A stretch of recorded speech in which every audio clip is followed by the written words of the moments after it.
లూకాసు వార్త పోయిన వారము ఒక అంశాన్ని మనం ఆలోచన చేశాము. ఈ వారం కూడా అదే అంశాన్ని మనం ధ్యానం చేద్దాం. అపోస్తల కార్యములు 16వ అధ్యాయం 2వ వచనంలో తిమోతి అనే ఒక శిష్యుడు ఉండెను అనే మాట మనం పోయిన వారము ఆలోచన చేశాము. శిష్యుడు అనే మాటకు 3 అర్థాలు నేను చెప్పాను. ఒకటి, శిష్యుడు అంటే నేర్చుకునేవాడు అని. రెండవది, శిష్యుడు అంటే వెంబడించేవాడు అని. మూడవది, శిష్యుడు అంటే అనుసరించేవాడు అని 3 మాటలు నేను జ్ఞాపకం చేశాను. ఇంకా పదాలు ఉన్నాయి. వీటిని మనం ఆలోచన చేస్తే చాలు అనుకుంటున్నాను. మొదటిగా శిష్యుడు అని అంటే నేర్చుకునేవాడు అని. ఏమి నేర్చుకునేవాడు అని ఒక ప్రశ్న పెట్టుకున్నాం. ఏం నేర్చుకునేవాడు? పోయిన వారం విన్నారు కదా. క్రమము నేర్చుకునేవాడు. ఏమి నేర్చుకునేవాడు? క్రమము నేర్చుకునేవాడు. క్రమము అనే మాట మీద 2 పాయింట్లు నేను చెప్పాను. ఒకటి, రోమాపత్రిక 6:17లో ఉపదేశ క్రమము అనే మాట. ఉపదేశ క్రమం అంటే వాక్యములో ఉన్న క్రమం. ఒక వ్యక్తి క్రమము నేర్చుకోవాలా? దేన్ని ఆధారం చేసుకొని క్రమము నేర్చుకోవాలా? వాక్య ఆధారం. వాక్యమే మనకు క్రమాన్ని నేర్పిస్తుంది అని పోయిన వారం మనం చూసాం. రెండవది, గలతీ పత్రిక 5:25లో మనం ఒక మాట చూసాం. ఆత్మను అనుసరించి నడుచుకున్న వారమైతిమా, ఆత్మను అనుసరించి క్రమముగా నడుచుకునవలెను. అంటే మనము దేని బట్టి క్రమముగా నేర్చుకోగలము అంటే ఆత్మానుసారమైన జీవితమే, లేక పరిశుద్ధాత్మ మనకి క్రమము నేర్పుతుంది అని మనము చూసాం. ఈ 2 పాయింట్లు పోయిన వారము నేర్చుకోవాలంటే ఏం నేర్చుకోవాలా? క్రమము నేర్చుకోవాలి. దేని ద్వారా? వాక్యం ద్వారా క్రమం నేర్చుకోవాలి. వాక్యం మనల్ని క్రమపరుస్తుంది. రెండవది, పరిశుద్ధాత్మ, మనలో ఉన్న ఆత్మ మనల్ని క్రమముగా నడిపిస్తుంది.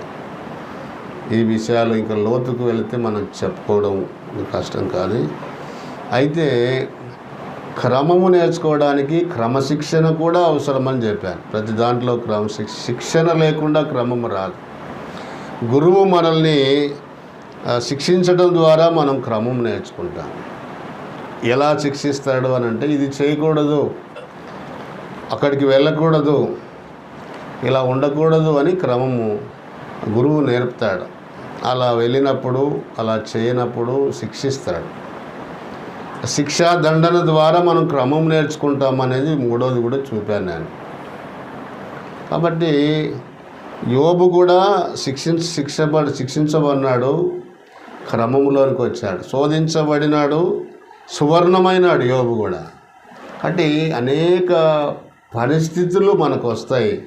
రోగాలనే శిక్ష, కరువు అనేది వస్తుంది, అప్పులు అనేది వస్తాయి. ఇవన్నీ కూడా విశ్వాసులకి శిక్ష అనేది మనల్ని క్రమపరచడానికి వస్తాయి. ఈ పాయింట్లో ఒక కమలాపురంలో ఒక సహోదరుడు ఉన్నాడు. ఒకప్పుడు మిడిమిడి జ్ఞానంతో చక్కగా పాటలు పాడేవాడు. రకరకాలైన ఆలోచన, తలంపులు, డబ్బు ప్రభావం, డబ్బు కొరకు అన్నట్లుగా సేవ చేసేవాడు. ఒకానొక రోజున యాక్సిడెంట్ అయింది ఆయనకి. యాక్సిడెంట్ అయినప్పుడు దాదాపు ఒక 3 నెలలు బెడ్లో ఉన్నాడు ఆయన. ఆ 3 నెలలు బాగా లోతుగా పశ్చాత్తాపడినాడు. ఆ లోతైన పశ్చాత్తాపంలో క్రమము నేర్చుకున్నాడు. ఆ తర్వాత బయటకు వచ్చినాక ఆయన ఎంత రూపాంతరం చెందినాడనంటే అద్భుతమైన జీవితం. ఇప్పుడు ఆయన సంఘంలో దాదాపుగా 500 మంది ఉంటారండి. శిక్షాదండనం అనేది మనకు క్రమం నేర్పించేది. శరీరం నల్లకూడదు, బట్ట నల్లకూడదు, ఏది దెబ్బతినకూడదు అనుకుంటే మనం క్రమం నేర్చుకోలేము. అవును, యాకోబు విరగొట్టబడినాడు. ఆయన జీవితాన్ని మీరు స్టడీ చేస్తే తర్వాత ఆయన రూపాంతరము చెంది 12 గోత్రాలను ఆయన వారి భవిష్యత్తు ప్రణాళిక రాశాడు. యాకోబు పత్ని మరి ఆదికాండం 20:49లో మీరు చూస్తే అంటే విరగొట్టబడిన తర్వాతనే ఆ క్రమశిక్షణ దండము ద్వారానే మనం రూపాంతరంలోనికి వస్తాం. అది పోయిన వారం నేను గుర్తు చేశాను. తర్వాత ఈరోజు కూడా ఒక పాయింట్ నేను చెప్పి రెండవ మాట నేను గుర్తు చేస్తా. రెండవది ఏంటిదంటే శిష్యుడు అని అంటే వెంబడించేవాడు. ఈ పాయింట్ మీద నేను కొన్ని తలంపులు చెప్తా. కొంచెం మీరు ఓపికతో ఆలోచించాలని లేక వినాలని, విని మన జీవితానికి అప్లై చేసుకోవాలని ప్రభు పేరట నేను మనవి చేస్తాను. లూకా సువార్త 14వ అధ్యాయం. లూకా సువార్త 14వ అధ్యాయం 25, 26, 27 వచనాలలో ఒక 3 పాయింట్స్ నేను చెప్తా. చాలా ఉన్నాయి కానీ మనకున్న సమయం అర్ధగంటనే కాబట్టి నేను ఒక 3 విషయాలు గుర్తు చేస్తా. దయచేసి మీరు లేఖనాలు చూడాలని మనం చేస్తున్నాం. లూకా సువార్త 14వ అధ్యాయం. పెన్ను పేపర్ ఉండేవాళ్ళు పాయింట్స్ రాసుకోండి, ఇంటికాడ ధ్యానం చేయండి. మీకు వీలు దొరికినప్పుడు వాటిని మనసులోకి తెచ్చుకొని ఈ మాటలు కొన్నిసార్లు మనకు ఎట్లుండదంటే మన మైండ్, మన భక్తి లేక మన ఆత్మ ఏ స్థాయిలో భక్తి ఉంటుందో ఆ స్థాయి వరకే మనకు అర్థమవుతుంది. మళ్ళీ మళ్ళీ చదవటం ద్వారా, మళ్ళీ మళ్ళీ చూడడం ద్వారా, మళ్ళీ మళ్ళీ వినడం ద్వారా పరిపక్వత వచ్చిన కొద్దీ మన కన్నులు తెరవబడే కొద్దీ, కన్నులలో నుండి పాప పొరలు రాలే కొద్దీ లేఖనాలు మనకు అర్థమవుతాయి. కాబట్టి మళ్ళీ మళ్ళీ వినడం తప్పు కాదు, మళ్ళీ మళ్ళీ చూడడం తప్పు కాదు, ధ్యానం చేయటం తప్పు కాదు. మనం ఒకేసారి ఆ కన్నులు తెరవబడవు. దినదినానికి మన కన్నులు తెరవబడుతూ వస్తాయి. చూడండి,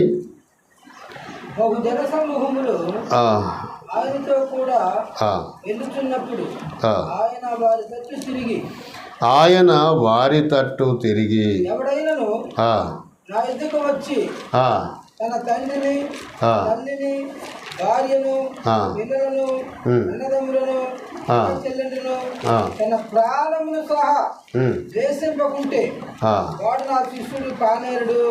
ఇక్కడ ఒక మాట ఉంది చూడండి.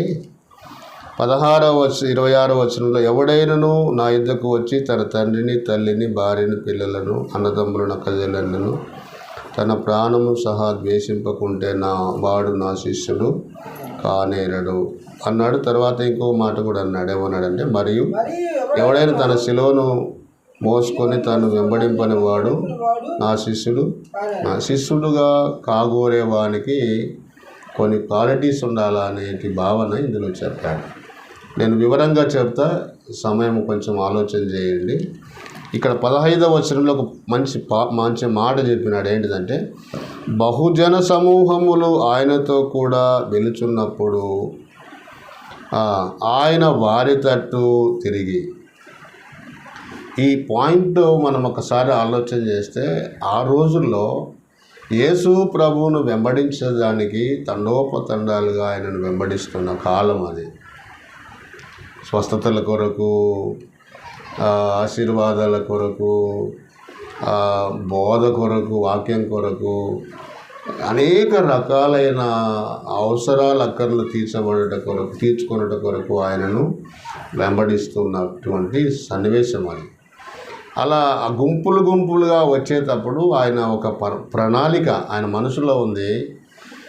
దేని కొరకు వారు నన్ను వెంబడిస్తున్నారు, దేని కొరకు నాతో పాటు అంత గుంపులుగా వస్తున్నారు అనేది ఒక వాస్తవ సత్యాన్ని ఆయనకు చెప్పాలన్న భావంతో ఆయన వారి తట్టు తిరిగి అనే మాట ఉంది. వారు ఆయన తట్టు తిరిగి అనే పాయింట్ మీరు ఒకసారి ఆలోచిస్తారా? చూడండి, 25వ వచనంలో ఏమన్నాడు? వచ్చినప్పుడు ఆయన వారి తట్టు తిరిగి. ఎందుకు తిరిగినాడు అంటావు? ఎందుకు తిరిగినాడు? ఈ పాయింట్ చెప్పడానికి ఆయన తట్టు తిరిగినాడు. ఆయన తట్టు తిరిగి అనే పదాలు బైబిల్లో అక్కడక్కడ ఏరుకుంటే కానీ మీరు బైబిల్ చదివితే కొన్ని పదాలు కనబడతాయి. వాటిలో నుంచే ఒక సందేశాన్ని మనం స్టడీ చేయవచ్చు. ఒకసారి చూడండి, మత్తయి సువార్త 16వ అధ్యాయం 23వ వచనం. ఆయన పేతురు వైపు తిరిగి ఇక్కడ ఎవరి వైపు తిరిగినాడు? పేతురు వైపు తిరిగినాడు. ఎందుకు తిరిగినాడు ఆయన? ఎందుకు తిరిగినాడంటే యేసు ప్రభు ఏమన్నాడంటే, అయ్యా, మనిషి కుమారుడు మనుషుల చేతికి అప్పగించబడతారు, ఆయనను కొడతారు, చంపుతారు, సిలువ వేస్తారు, ఆయన 3వ దినాన్ని తిరిగి లేస్తాడని చెప్తే పేతురు ఏమంటాడు? ప్రభువా, అది నీకు దూరం అవును గాక అని చేయబట్టుకొని అంటాడు అనమాట. దేవుని చిత్తాన్ని వ్యతిరేకించి అది నీకు దూరం అవును గాక అంటే దాని భావం ఏంటిదంటే, శ్రమలొద్దు, కష్టాలొద్దు, మరణం వద్దు, సమాధి వద్దు, మనకి ఇటువంటి వద్దు ప్రభువా, మనకు ఆశీర్వాదాలే కావాలా, దీవెనలే కావాలా, సుఖమే కావాలన్నట్టుగా అవి నీకు దూరం అవును గాక అంటాడు. అప్పుడు పేతురు ఆయన వైపు తిరిగి, ఎటువంటి అంటే మనుషులలో దేవుని చిత్తానికి వ్యతిరేకమైన తలంపులు ఉన్నప్పుడు ఆయన చూస్తాడు. సాతానా, నా వెనుకకి పొమ్ము అంటాడు. ఇదే సందర్భం పేతురులో ఇంకొకటి జరిగింది, మీరు చూస్తే కనబడుతుంది. చూడండి, ఆ వచనాన్ని కూడా నేను చూపిస్తా. ఒక వచనం చూడమ్మా, లూకాసు వార్త 22:61. తొందరగా చదవాలి. 22 లూకాసు వార్త 61. సహోదరులైన తీయాలి, ఫాస్ట్గా తీయాలి. అప్పుడు ప్రభువు తిరిగి, ప్రభువు మళ్ళా తిరిగినాడు. ఇక్కడ మళ్ళీ పేతురు వైపు తిరిగి అన్నాడు, చూశాను అన్నాడు. ఇక్కడ ఎందుకు, ఏ సందర్భంలో తిరిగి చూసినాడు పేతురుని? పేతురు వాస్తవంగా అపోస్తుల్లో ప్రథముడు, ముఖ్యమైన వాడు, మొదటివాడు. యేసు ప్రభువును నీ ఎరగనని, ముమ్మారు అబద్ధాలు చెప్పనని, నీకోసం ప్రాణమైనా పెడతాను కానీ నేను ఎరగనని చెప్పనన్నవాడు అక్కడ ఆ సందర్భం చదివితే. అన్నట్టుగానే ఆయన 3 సార్లు అబద్ధం అన్నాడు. కోడి కూసింది. టక్కన యేసు ప్రభువు పేతురు వైపు తిరిగి చూసినట్లుగా రాయబడింది. మీరు బాగా గమనించాలి. పేతురు వైపు ఆయన తిరిగి చూడడానికి ఆయన బలహీనత ఆయనను చూసేటట్టుగా చేసింది. మీరు అర్థం చేసుకోవాలి. దీంట్లో ఏంటిదంటే, మనలో ప్రతిదీ ఆయన చూస్తాడు అనే సత్యాన్ని గమనించాలి. మన పాయింట్స్, మన మాటలు కూడా ఆయన తిరిగి చూసే అన్నట్టు. ఆయన అబద్ధం ఆడిన సంగతి ఆడనని చెప్పినాడు, ఆడిన సంగతి ఆయన చూచి తిరిగి చూసినట్లుగా ఉంది. కాబట్టి ఆయన తిరిగి చూస్తాడు. ఆయన తిరిగి చూసినప్పుడు బలహీనతలే కాదు, కొన్ని సందర్భాలు మెచ్చుకునేవి కూడా ఉన్నాయి బైబిల్లో. మత్తయి సువార్త చూడండి, 8వ అధ్యాయం. లేక లూకాసు వార్త చూడండి, 7-9 చూడాలి. లూకాసు వార్త 7-9 ఫాస్ట్గా చేయాలమ్మా, నా టైము. యేసు ఈ మాటలు విని అతనిని గురించి ఆశ్చర్యపడి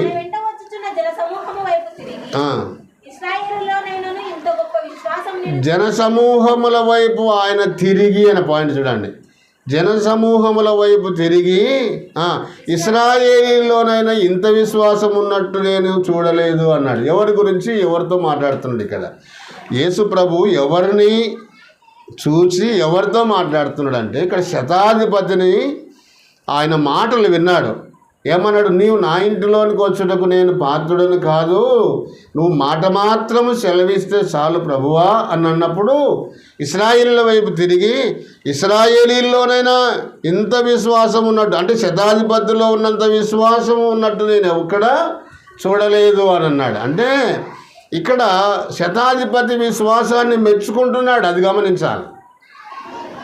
ఇశ్రాయేలీలారా చూడండి, ఈ శతాధిపతికి ఉన్న విశ్వాసం మీకు లేదు అన్న భావన ఆయన చెప్పాడు. తిరిగి అనే పదం, ఆయన తిరిగినాడని అంటే ఒక సడన్గా ఆయన తిరిగినాడని అంటే ఏదో ఒక కారణం ఉంటేనే ఆయన తిరుగుతాడు. మీరు గమనించాలి.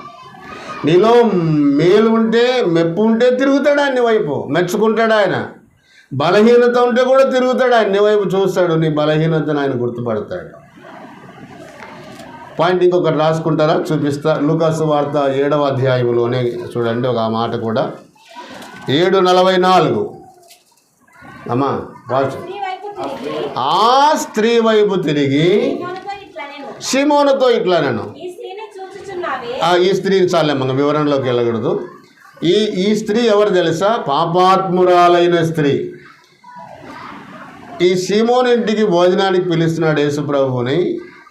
ఆ ఇంటికి వచ్చినప్పుడు సీమోను ఆయనకి నీళ్ళు ఇవ్వలేదు, ఏమీ చేయలేదు. కానీ ఈమె తల వెంట్రుకలతో కన్నీళ్ళతో తల వెంట్రుకలు తూర్చి, పాదాలు తూర్చి కన్నీళ్లు కారుస్తుంది. ఇక్కడ యజమానుని సీమోనుని దేవుడు యేసుప్రభు మెచ్చుకుంటలేడు, కానీ పాపాత్మురాలి వైపు తిరిగి ఆమె చేసిన ఆరాధన, ఆమె చేసిన మంచి కార్యము ఆయన మెచ్చుకుంటున్నట్టుగా ఈ భాగం. ఆయన వైపు తిరిగి, ఆమె వైపు తిరిగి అనే పదాలు చాలా శ్రేష్టమైన పదాలు. మంచిది, మన వచ్చిన భాగంలోనికి వెళదాము. ఒక 3 పాయింట్లు నేను చెప్తా, దయచేసి చూడండి. దేవుడు మన వైపు మేలు లేక దేవుడు మనల్ని వాడుకునాలన్న భావంతో మన వైపు తిరగాల. మన బలహీనతలు చూడడానికి కాకుండా చూసుకోవాలి. మనం మెచ్చుకుంటాడు ఆయన అందరిని చూసే దేవుడు. 26వ వచనం చూడండి. ఎవడైనను నా యొద్దకు వచ్చి తన తండ్రిని, తల్లిని, భార్యను, పిల్లలను, అన్నదమ్ములను, అక్కచెల్లెళ్ళను నైనను తన ప్రాణమును సహా ద్వేషింపకుంటే వాడు నా శిష్యుడు కానేరడు. శిష్యుడు అనే వానికి ఒక దేవుడు ఒక షరత్ పెట్టినట్లుగా ఈ భాగంలో చూస్తాం. లేక శిష్యుడయ్యే వానికి ఉండాల్సిన క్వాలిఫికేషన్ లేక క్వాలిటీస్ మరి ఇక్కడ దేవుడు చెప్తున్నట్లుగా రాయబడింది. ఏంటిది అని అంటే, నా శిష్యుడు కానేరడు అంటే మరి ఎలాగైతే అవుతాడు ఆయన శిష్యుడు అని అంటే, ఇక్కడ ఒక పాయింట్ చెప్పినాడు, ద్వేషింపకుంటే అన్నాడు. అంటే కుటుంబ సంబంధాన్ని గురించి మాట్లాడుతూ, తల్లినైనను, తండ్రినైనను, అన్నదమ్ములనైనను, అక్కచెల్లెళ్ళనైనను, పిల్లలనైనను ద్వేషింపకుంటే వాడు నా శిష్యుడు కానేరడు అని అన్నాడు. అంటే దీని భావం మనం ఎట్లా అర్థం చేసుకోవాలా? బైబిల్ ఏమంటుంది తెలుసా? నిర్గమకాండంలో నీ తల్లిని, తండ్రిని సన్మానించు అంటుంది. మరి ఇక్కడ ఏమనుంది? ద్వేషించమని ఉంది. నీ భార్యను మరి మిక్కిలి బలహీనమైన ఘట్టం నుంచి సన్మానించాలంటుంది. భార్యను కూడా ద్వేషించమంటుంది. పిల్లల గురించి ద్వితీయోపదేశ కాండం 6:4 ఉంది. అంటే ఈ బైబిల్లో అక్కడ అట్లా చెప్పి ఇక్కడ ద్వేషించమని చెప్తున్నాడంటే ఏంటి దాని భావం ఏంటిది? మీరు బాగా గమనించాలి. ఇక్కడ మళ్ళీ ఒకసారి ఆ పాయింట్ చదవండి. ఎవడైనను నా యొద్దకు వచ్చి తన తండ్రిని, తల్లిని, భార్యను, పిల్లలను, అన్నదమ్ములను, అక్కచెల్లెళ్ళను ద్వేషింపకుంటే అని అన్నాడు. ఇక్కడ 2 పాయింట్స్ మీరు బాగా గమనించాలి. ఒకటి ఏమన్నాడంటే ఎవడైనను అన్నాడు. ఎవడైనను అంటే అర్థం ఏంటిది? ఎవరైనా అని భావం. అందరూ అని కాదు, దీంట్లో మీరు బాగా గమనించాలి. అందరూ అని కాదు, మీరు గమనించాలి. ఇంకొక మాట నేను పాత నిబంధనలో చెప్తా. సంఖ్యాకాండం 6వ అధ్యాయం 2వ వచనం చదువుతారు ఎవరైనా ఫాస్ట్గా? సంఖ్యాకాండము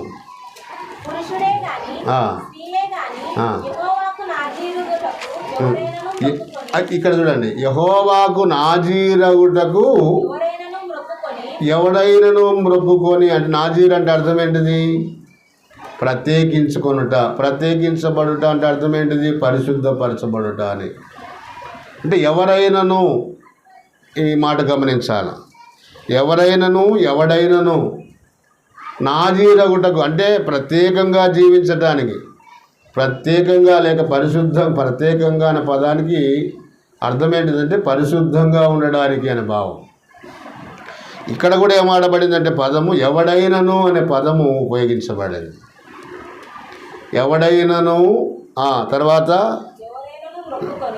ఇక్కడ చూడండి, తండ్రినైనను, తల్లినైనను, భార్య, పిల్లలనైనా, అన్నదమ్ములనైనా, అక్కచెల్లెళ్ళనైనా నేను ద్వేషింపకుంటే అని రాయబడింది. అంటే దీని భావం ఏంటిదంటే ద్వేషించడము అనే పదానికి దీనికి ఇంకొక అర్థం ఉంది, నేను చూపిస్తా. మత్తయి సువార్తలోనికి రండి. 10:37 చదవాలి. ఫాస్ట్ ది తల్లి.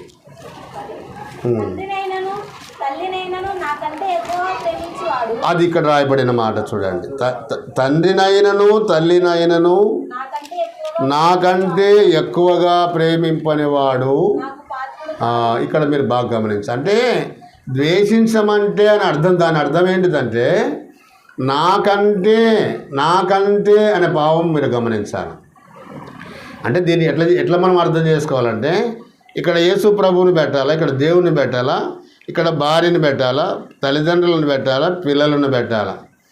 దీంట్లో ఎవరు ఎక్కువ, ఎవరు ఏ స్థానము వారికి వాళ్ళ విలువలు, యేసుక్రీస్తు యొక్క విలువ ఎంత, భార్య యొక్క, పిల్లల యొక్క, తల్లిదండ్రుల యొక్క విలువ ఎంత, విలువలను బట్టి యేసుక్రీస్తుని మరి ఎంచుకోవాల్సిన అవసరాన్ని గురించి చెప్తాడు ఇక్కడ.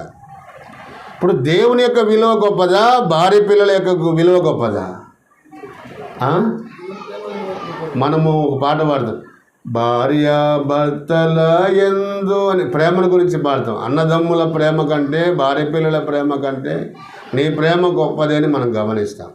ఇంకోటి మనం గమనించాల్సింది ఏంటిదంటే అలా మనం విలువలను అంచనా వేయాలా.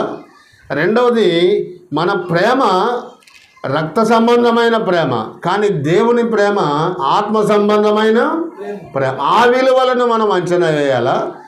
ఒకటి, వాళ్ళని ప్రేమించకూడదని కాదు, వాళ్ళని ఇష్టపడకూడదు, ద్వేషించాలని కూడా కాదు. అంటే విలువలను ప్రాముఖ్యంగా నాకంటే అని భావం గమనించాలి. నాకంటే తండ్రిని కానీ తల్లిని కానీ, నాకంటే భార్యని కానీ పిల్లల్ని కానీ, మొదటి ప్రయారిటీ, మొదటి స్థానము దేవునిది, ఆ తర్వాత మిగతాది భార్య పిల్లల కుటుంబానిది అని ఇక్కడ భావం చెప్పారు. అది గమనించాలి. దేవుడు వారిని ద్వేషించడం అని అంటే దాని భావము అది. మీకు ఒక చిన్న సన్నివేశం ఒక వృత్తాంతాన్ని గుర్తు చేస్తా. పాత నిబంధనలో అబ్రహామును దేవుడు పిలిచాడు, అయ్యా నువ్వు రా అంటే ఆయన నది దాటి వచ్చినాడు. ఆయన పిలిచినప్పుడు బంధువులని, ఇంటిని, అందరినీ వదిలిపెట్టి అబ్రహాము వచ్చినాడు. మీరు 12వ అధ్యాయంలో చదివితే మొదటి వచ్చినది అందరిని వదిలిపెట్టి విడిచిపెట్టి రా అన్నాడు అబ్రహాముని.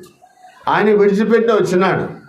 వచ్చిన తర్వాత ఏమన్నాడు, మమ్రే దగ్గర నేను నీకు బహుమానం ఇస్తాను, నీ కుమారుణ్ణి ఇస్తానని చెప్పాడు. వాగ్దానం చేసినాడు 75 ఏళ్ళకు. వాగ్దానం చేసిన తర్వాత అప్పుడప్పుడు ఆయన ఖచ్చితంగా కలుసుకునేవాడు. కుమారుణ్ణి ఇస్తానని చెప్పాడు.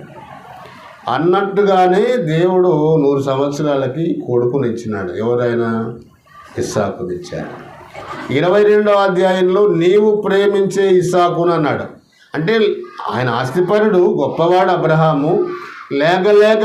లేక అబ్రహాముకు కుమారుని దేవుడిచ్చినప్పుడు అక్కడ రాయబడింది నీవు ప్రేమించే ఇస్సాకును. అంటే ఎంత ప్రేమిస్తాడో వారసుడు పుట్టినప్పుడు మీరు ఆలోచన చేయాలి.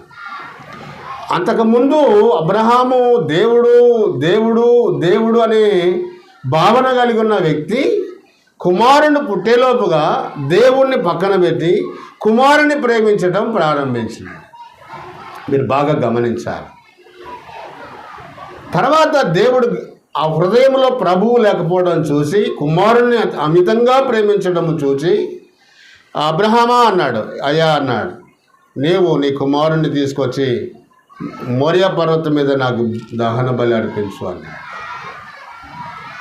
చూసినారా ఈ పాయింట్? అంటే దేవుణ్ణి కాకుండా మీరు బాగా గమనించాలి. దేవుణ్ణి కాకుండా మన హృదయంలో ఇంకొకరికి స్థానం ఇస్తే దేవుడు ఒప్పుకోడు. అది గమనించాలి. దేవుణ్ణి బలి అడిగే లోపల ఆయన ఎంత వేదన పడింటాడో మీరు గమనించాలి. చాలా వేదన చెందాడు ఆయన.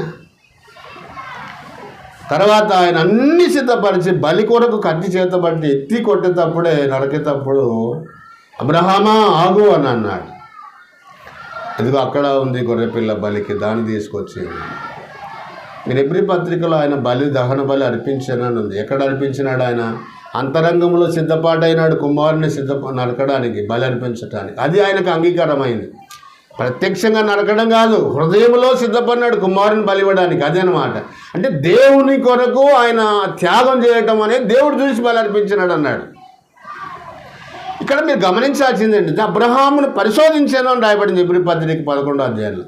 కొన్నిసార్లు మన హృదయాన్ని పరిశీలించినప్పుడు దేవుని కంటే భార్య మీద నీకు ప్రేమ ఉందా, దేవుని కంటే డబ్బు మీద నీకు ప్రేమ ఉందా, దేవుని కంటే బిల్డింగ్ల మీద ప్రేమ ఉందా, ఆస్తి మీద ప్రేమ ఉందా, అది గమనిస్తాడు ఆయన.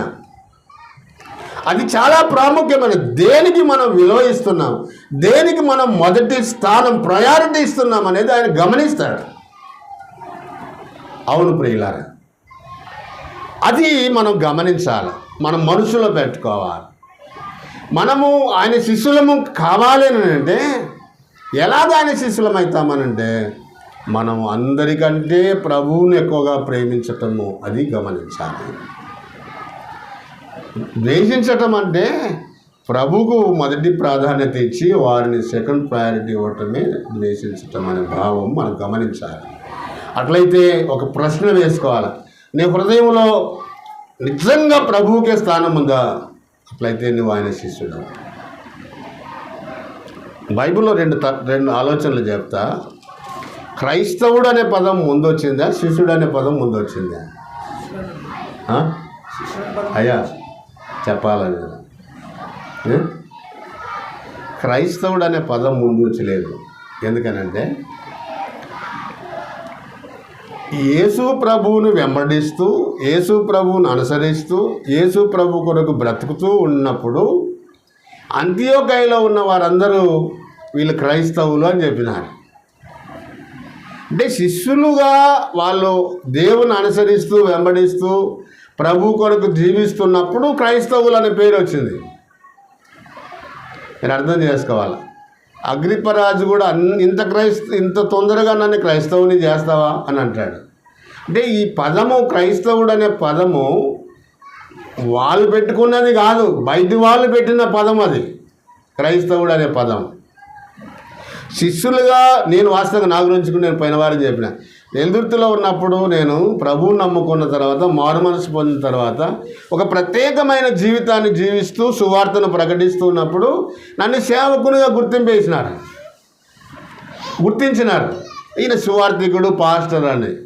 అంటే క్రైస్తవుడు అనే పేరు ఎలా వచ్చిందంటే వాళ్ళు క్రీస్తును వెంబడిస్తున్నప్పుడు, క్రీస్తును అనుసరిస్తున్నప్పుడు ఆ పేరు క్రైస్తవులు అనే పేరు వచ్చింది. క్రైస్తవుడు అనే పదం 3 సార్లే ఉంది బైబిల్లో. శిష్యుడు అనే పదం 269 సార్లు ఉంది. మీరు బాగా గమనించాలి. కాబట్టి ఇక్కడ మీరు గమనిస్తే శిష్యుడు కావాలా, క్రీస్తును వెంబడించేవాడు మొదటి క్వాలిటీస్ ఏంటిదంటే ప్రభువుకు మొదటి స్థానం ఇచ్చేవాడు శిష్యుడు. అది గమనించాలి. మిగతావన్నీ 2వ స్థానం.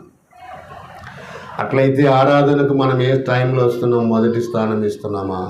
సువార్తకు మొదటి స్థానం ఇస్తున్నామా? ప్రార్థనకు మొదటి స్థానం ఇస్తున్నామా? రోజులో మొదటి గడియ ప్రభువుకి ఇస్తున్నామా? డబ్బులో వచ్చే దాంట్లో మొదట 10% దేవునికి ఇస్తున్నామా? ఇది మొదట దేవునికి ప్రాధాన్యత ఇస్తున్నామా అనేది మీరు గమనించాలి. అట్లయితే మీరు నా శిష్యుడు అనే భావన ఇందులో వస్తాయి. ఇది మొదటి పాయింట్. 2వ పాయింట్ ఏమనుంది అక్కడ మీరు చూడండి. అదే పదంలో లూకాసు వార్తలోనే మళ్ళీ చదువు మాట 26వ వచనం.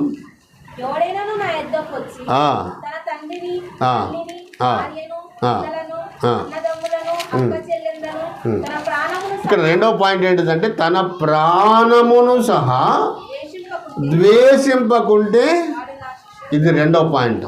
ఇక్కడ 2వ పాయింట్ ఏంటిదంటే తన ప్రాణమును ద్వేషింపకుంటే అన్నాడు. ఇప్పుడు 2వది, ఇది కొంచెం ఇంకా కష్టమైన పదం.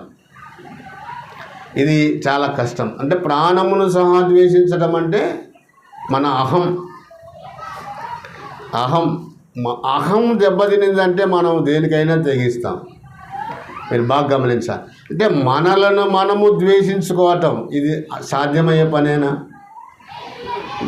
మనల్ని మనము గొప్పగా ఎంచుకోవడానికి చూస్తాము, మనల్ని అందరూ చూడాలని గమనిస్తాము, అందరూ మనల్ని మెచ్చుకోవాలనుకుంటాము. మొదటగా నన్నే చూడాలా, నాదే గమనించాలా, నేనే మాట్లాడాలా, నన్నే చూడాలా, నన్నే పొగడాలనుకునే స్వభావం మనది. కానీ మనలను మనము ద్వేషించుకోవడం అంటే ఇది కొంచెం కుదరని పాయింట్. ఈ రోజుల్లో సంఘాల్లో కలతలు ఎందుకు వస్తున్నాయి, సంఘాలలో వ్యతిరేకతలు, విభజనలు ఎందుకు వస్తున్నాయి అంటే అహం దెబ్బతినడం ద్వారా. వాడు నన్ను ఈ మాట అంటాడా, నేనేం తక్కువవాడినా, నేనేం చిన్నవాడినా అని అహం దెబ్బతినడం ద్వారా డివిజన్స్ ఏర్పడుతున్నాయి. కానీ ఇక్కడ ఏమనుంది బైబిల్లో? నిన్ను నీవు ద్వేషించుకోవాలని అంటాడు. మనల్ని మనము ద్వేషించుకోవాలి. ఈ పదం బైబిల్లో చాలా సందర్భాల్లో రాయబడింది. అంటే తన ప్రాణమును పోగొట్టుకొని వాడు నా నిమిత్తము, సువార్త నిమిత్తం తన ప్రాణం అంటే అర్థం ఏంటిదంటే జీవం. నా నిమిత్తం, సువార్త నిమిత్తం జీవమును పోగొట్టుకొనివాడు, ప్రాణమును పోగొట్టుకొనివాడు పరలోకాన్ని దక్కించుకుంటాడు అని అంటాడు. దీన్ని మనం ద్వేషించాలి. ద్వేషించడం అంటే ఒక రకంగా ప్రతిదానికి మనల్ని మనము తగ్గించుకోవాలి.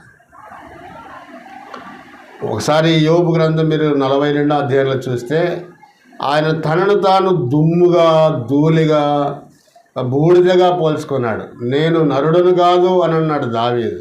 యాకోబు కూడా అన్నాడు ఆ మాట.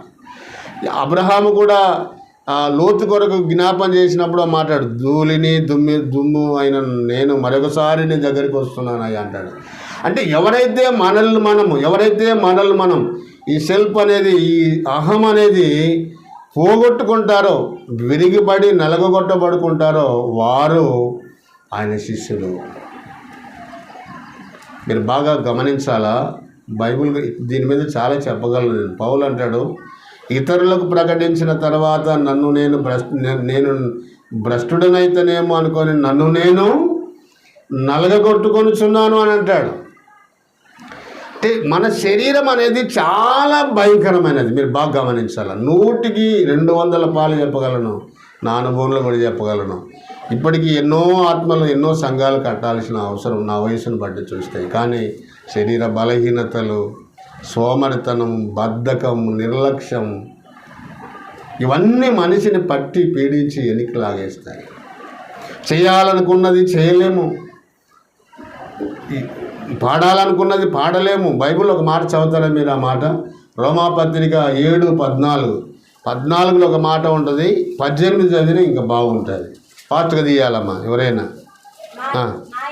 నా యందు అనగా నా శరీరమందు మంచిదేది నివసింపదని నేను ఎరుగుదును, మేలైనది చేయవలనని కోరిక నాకు కలుగుచున్నది కానీ దానిని చేయుట కుదరటము లేదు. నేను చేయగోరు మేలు చేయగోరని కీడు చేయుచున్నానన్న ఒక నియమము నా అవయములలో పోరాడుతుంది అని అంటాడు. 24వ వచనంలో, అయ్యో ఇట్టి మరణమునకు లోనగు నా శరీరము నుండి నన్ను ఎవడు, దీన్ని ద్వేషించడం అవసరమని మనకు అర్థమవుతుంది. ఆత్మ చెప్తుంది 3 గంటలకు లేయి, ఆశీర్వాదం 3 గంటలకు లేయి అని అంటది. శరీరము ప్రాణము ఒప్పుకోదు. నువ్వు ఇప్పుడు లేదు సెట్ అవుతుంది అని అంటుంది. అనుకో మళ్ళీ నీకు ఆరోగ్యం, షుగర్ ఉంది, బీపీ ఉంది అంటది. ఒక రకంగా మనిషిని దేవునికి ఉపయోగపడకుండా చేసేది మనలో ఉన్న శరీర ప్రాణమే. ఈ అహం మనల్ని మనం ద్వేషించుకోకపోతే మనం దేవుని చేతిలో వాడబడలేము. అందుకనే గలతీ పత్రిక ఒక మాట చూస్తారు ఎవరైనా. గలతీ పత్రిక 2:20 ఫాస్ట్ చేయాలి. నేను అనే మాట చూడండి. నేను అంటే అహం. నేను అనేది చాలా డేంజర్. నేను క్రీస్తుతో కూడా సిలువ వేయబడి ఉన్నాను. అది ఆ స్థాయిలోకి ఒక విశ్వాసి రావాలి. ఒక ఆయన అనుకున్నాడు తెలుసా, నా ప్రాణమా తినుము, తాగుము, సుఖించుము, విస్తారమైన ధాన్యం నీకు సమకూర్చబడి ఉన్నది, అనేక సంవత్సరాలకు తిను, తాగు, సుఖించాలనుకున్నాడు తన ప్రాణము దేహంతో. దేవుడు అన్నాడు, వెర్రివాడా ఈ రాత్రి నీ ప్రాణం అడుగుచున్నాడు. ఇది శరీర సుఖాన్ని లోక సుఖానికి మరుగుతుంది. శరీరం ఏమర్పాటుగా ఉంటే నాశనం చేస్తుంది. ప్రభు అన్న మాటల్లో చాలా వాస్తవ సత్యం అది. మనమేమనుకుంటామంటే అందరి దగ్గర నేనే మొదటి వ్యక్తిని అనిపించుకోవాలనుకుంటాను. నేనే గొప్పవాడు అనిపించుకునే వ్యక్తులందరూ కూడా తెరచాటుగా దూరంగా ఉంటారు. చూడండి, గమనించాలి. 30 ఏళ్ళు బాప్టిజం ఇచ్చే యోహాను, 30 ఏళ్ళు యేసుప్రభు వారు, కొన్నేళ్ళు దాగి వాళ్ళు నలిగి బయటకు వచ్చి వాడబడిన దైవజనులు. ఎప్పుడైతే మనం దీన్ని నలగొడతామో, దేహాన్ని ద్వేషించుకుంటామో, అప్పుడే మనం దేవుని చేతిలో బలమైన సాధనాలుగా వాడబడతాం. మీరు బాగా గమనించాలి. తన ప్రాణమును సహా ద్వేషించటం అనే, అలా ద్వేషించినప్పుడే నా శిష్యుడు అని అందరూ గ్రహిస్తారు అని అంటారు. ఇది 2వ పాయింట్. 3వ పాయింట్ చెప్పి నేను ముగిస్తా. అయిపోయింది, టైం అయిపోయింది. లూకాసు వార్త 14వ అధ్యాయం చూడమ్మా. ఎవడైనను తన శిలువను మోసుకొని నన్ను వెంబడింపని ఎడల వాడు నా శిష్యుడు కానేరడు. శిలువను మోసుకొని వెంబడించటం. శిష్యుడు అంటే అర్థం ఏంటిది? వెంబడించటం. శిలువను మోసుకొని అంటే అర్థం ఏంటిది? శిలువను మోసుకోవాలని చెప్పి ఇప్పుడు ఏం చేస్తున్నారు? శిలువను దండలో వేసుకుంటున్నారు. మేము కూడా శిలువను మోస్తున్నాం అంటారు. ఏమ్మా, శిలువను మోయాలని బైబిల్ చెప్పింది కదా, చిన్న శిలువ వేసుకొని మోస్తున్నారు. లేకపోతే నుదుటి మీదను శిలువ గుర్తు వేస్తున్నారు. లేకపోతే ఆడవాళ్ళు అయితే తాలిబొట్టుల్లో శిలువ గుర్తు వేసుకుంటున్నారు. ఏదో రకంగా శిలువను అది కాదు శిలువను మోయడం అంటే. అయ్యా అమ్మా, శిలువను మోయడం అంటే కొన్ని అర్థాలు నేను చెప్తా. యేసు ప్రభువుని నువ్వు ఎప్పుడైతే అంగీకరించి రక్షించబడినావో, నీ సొంత కుటుంబం వాళ్ళు నిన్ను ద్వేషిస్తారు. నిన్ను ద్వేషిస్తున్నారు అని అంటే అది సిలువ వేయబడడం అని అర్థం. రెండవది, నువ్వు యేసుక్రీస్తు సిలువను గురించి లోకానికి ప్రకటిస్తున్నావు అని అంటే అన్ని జనులు నిన్ను హింసిస్తారు ఆయన నిమిత్తం. అది సిలువ వేయబడడం. మూడవది, నీతి నిమిత్తం నువ్వు నీతిగా బ్రతుకుతుంటే నిన్ను అక్రమకారుడు, నీతి లేదు వీని దగ్గర అని మన మీద ద్వేషపు మాటలు, విషపు మాటలు పలుకుతారు. సిలువ వేయబడడం అంటే అవమానం, ఆ నామము నిమిత్తం అవమానం పొందటం. రోమాపత్రిక మత్తయి సువార్త 5:11, నా నామము నిమిత్తము అందరు మిమ్మల్ని హింసించి దూషించి మీ మీద చెడ్డగా అబద్ధాలు పలుకున్నప్పుడు అది అన్నమాట సిలువ అంటే. సిలువ అంటే ఉమ్మి, ఒక విధంగా చెప్పాలంటే ఉమ్మి. సిలువ అంటే ఒక విధంగా చెప్పాలంటే కన్నీళ్ళు. సిలువ అంటే ఒక విధంగా చెప్పాలంటే అవమానం. సిలువ అంటే ఒక విధంగా చెప్పాలంటే నింద, హింస, మరణము. ఎగ్జాంపుల్ మీకు చెప్తా. మొదటి శతాబ్దంలో యేసుని వెంబడించిన అపోస్తులందరూ కూడా ఖడ్గముతో, రంపాలతో చంపబడినారు, ఒక యోహాను తప్ప.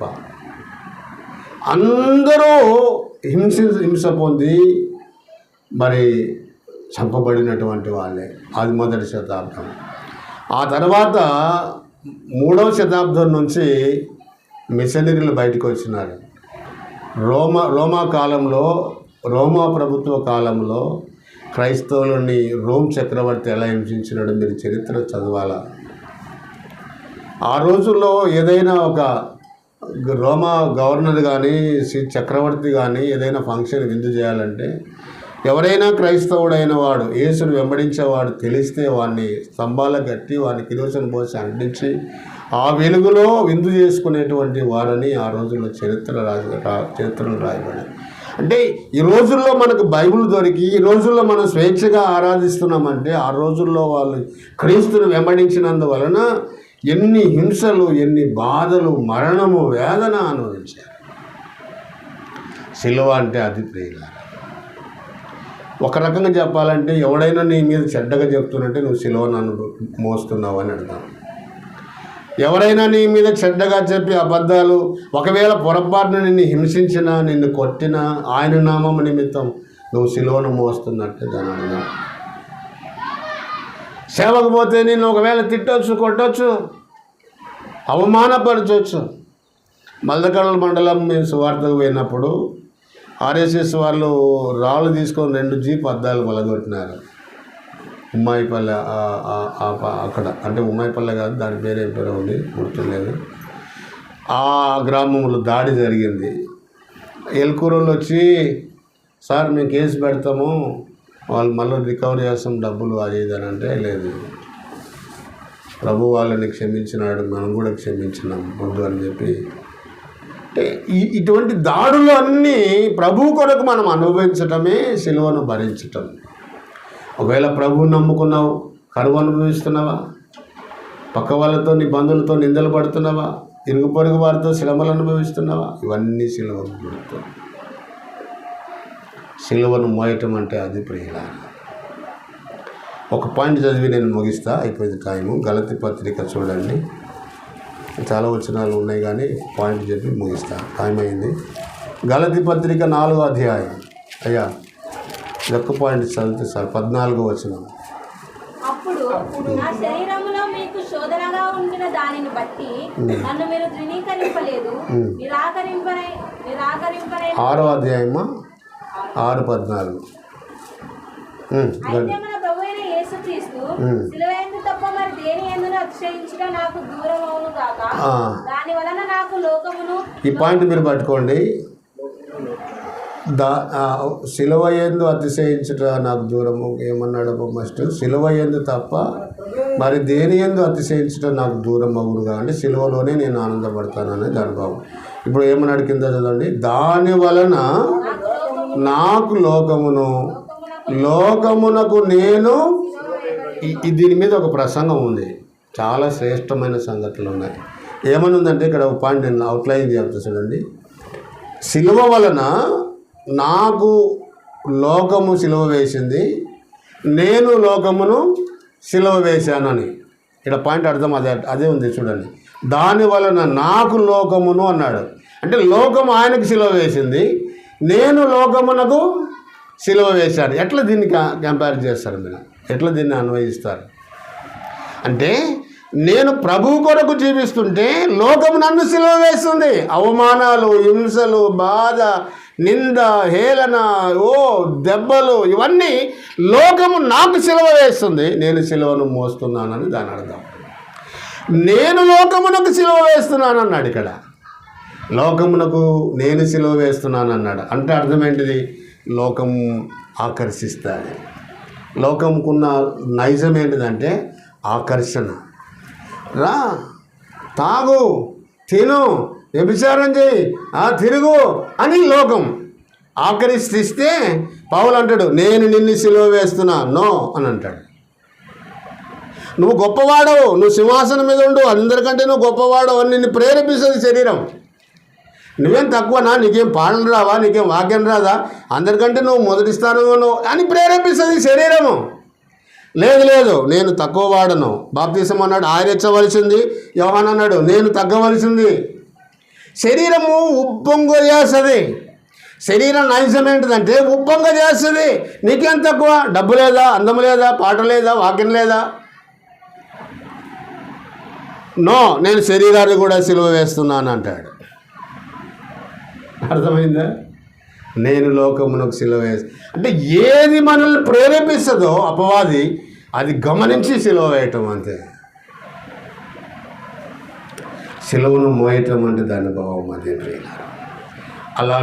అలాంటి వ్యక్తి శిష్యుడు అనే భావనలో 3 రకాలు చెప్పాడు.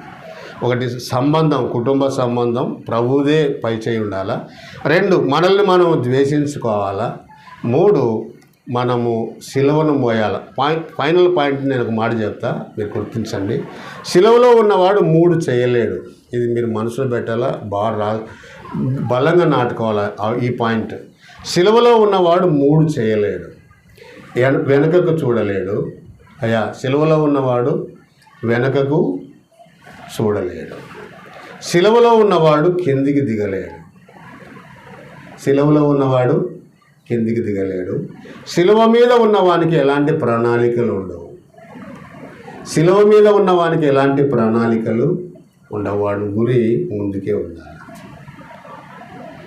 సిలువ జీవితం అంటే అదే.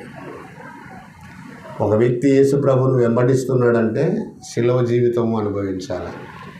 వెనక చూడలేడు, కిందికి దిగలేడు, ప్రణాళికలు ఉండవు, ముందుకే చూడాలి, దేవుని వైపే చూడాలి. అందుకని ఆయన తండ్రి అన్నాడు. సిలువలో ఉండే యేసు ప్రభు తండ్రి అని అన్నాడు. దేవునికి ఆయుధము సిలువ, సాతానికి ఆయుధము మనిషి శరీరం. అర్థమైందని చెప్పేది. దేవునికి ఆయుధం ఏంటిదంటే యేసు ప్రభు యొక్క శిలువ. ఆ శిలువ ద్వారానే లోకాన్ని సంపాదిస్తున్నాడు ఆయన. సాతాను